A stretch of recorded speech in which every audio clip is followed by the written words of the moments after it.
Então, dentro do menu iniciar, um pouquinho mais abaixo agora, aqui, ó, nós vamos encontrar, vamos só mostrar para ti, ó, painel de controle. E quando tu clica aqui em painel de controle, é claro que tu vai acessar o painel de controle do Windows. Mas o interessante é que se tu clicar em dispositivos e impressoras, tu também vai acessar o painel de controle. Se tu clicar em programas padrão, também o painel de controle. Quer dizer, esses itens aqui, o próprio painel de controle, dispositivos, impressoras e programas padrão aí do menu iniciar, todos eles vão te dar, de alguma maneira, acesso ao painel de controle. É que se tu clicar direto em painel de controle, é o painel de controle genérico, com todos os seus itens.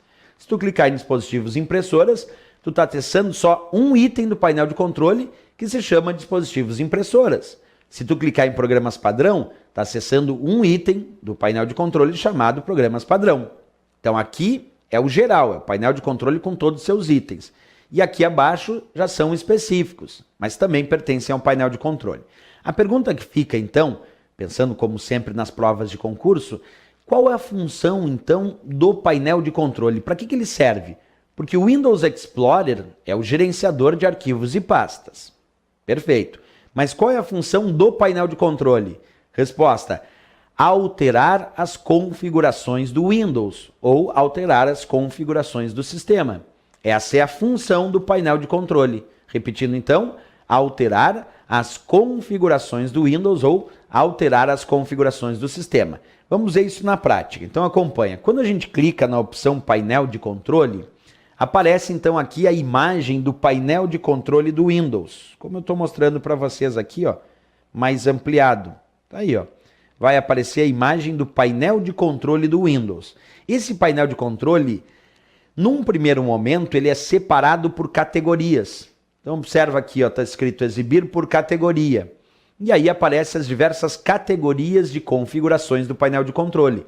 Sistema e segurança, rede e internet, hardware e sons, programas, contas de usuário e segurança familiar, aparência e personalização, relógio, idioma e região e também facilidade de acesso. Tem provas que já perguntaram itens que pertencem a categorias do painel de controle. Então, além de exibir o painel de controle por categorias de configurações, nós podemos clicar aqui onde diz categoria, observa, e exibir o painel de controle em ícones pequenos ou até em ícones grandes. Aqui eu estou exibindo ícones pequenos. E aí nós vamos visualizar os diversos itens do painel de controle espalhados e não mais separados por categoria, porque nós podemos exibir o painel de controle basicamente de duas maneiras, ou os itens agrupados em categorias, ou eles espalhados aí pelo painel de controle, sem estarem agrupados por categoria, exibidos em ícones pequenos e ícones grandes. Tá? Bem, mais tarde a gente vai estudar num outro capítulo à parte as funções do painel de controle do Windows. Por enquanto, como eu estudo ainda do menu iniciar, a única coisa que eu quero de ti é só entender o que é o painel de controle, que é o local onde tu altera as configurações, do sistema, as configurações do Windows. Mas ainda não é o estudo do painel de controle em si. Agora é o menu iniciar. Mais tarde, nas próximas aulas, nós vamos estudar bem aprofundadamente o painel de controle. Outra coisinha, então, só para matar a charadinha, quando a gente pensou em acessar painel de controle, tu percebeu que ele exibiu o painel de controle e as suas categorias, né? Perfeito. Só que agora, e se eu clicar em dispositivos e impressoras? Vai acessar a área do painel de controle para alterar as configurações de impressoras, permitindo adicionar um novo dispositivo, adicionar uma nova impressora, realizar a instalação do driver e o reconhecimento dessa impressora e desse dispositivo. E programas padrão, que também vai acessar um item do painel de controle, é para definir qual é o programa padrão para cada uma das atividades ou para tipos de arquivos do sistema. Exemplo, aqui em programas padrão, eu posso escolher qual é o programa padrão para um tipo de arquivo. Por exemplo, .docx tem como seu programa padrão o Word, mas eu posso alterar isso, eu posso clicar em programas padrão, localizar o arquivo .docx e pedir para que o programa padrão do docx não seja mais o Word, seja agora o LibreOffice Writer.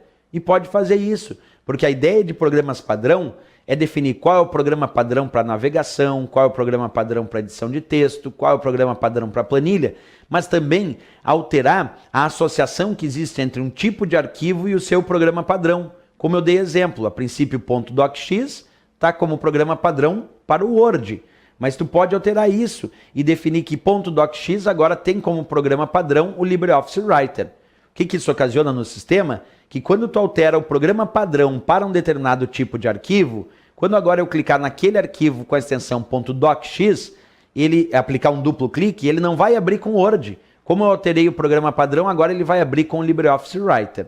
Então, programas padrão é justamente para isso, para alterar o programa padrão de um determinado programa, o programa padrão de um determinado tipo de arquivo, podendo alterar essa associação. E até definir o programa padrão para edição de texto, para planilha de cálculo, entre outras opções. E finalmente aqui embaixo nós temos ajuda e suporte, que dá acesso aos conteúdos de ajuda do Windows, te mostrando como realizar as configurações, como alterar as configurações do sistema e até acessar os seus recursos. Então ajuda e suporte do menu iniciar, como o próprio nome diz, é o famoso F1. F1, a tecla de atalho para ajuda e suporte é F1, que dá acesso aos conteúdos de ajuda que tu tem aí no sistema operacional Windows, certo? Bem, pessoal, na próxima aula a gente vai continuar estudando o menu iniciar. Ainda temos que falar aqui embaixo do botão de energia do menu iniciar, mas isso a gente vê na próxima aula, certo? Até a próxima aula, então, bons estudos!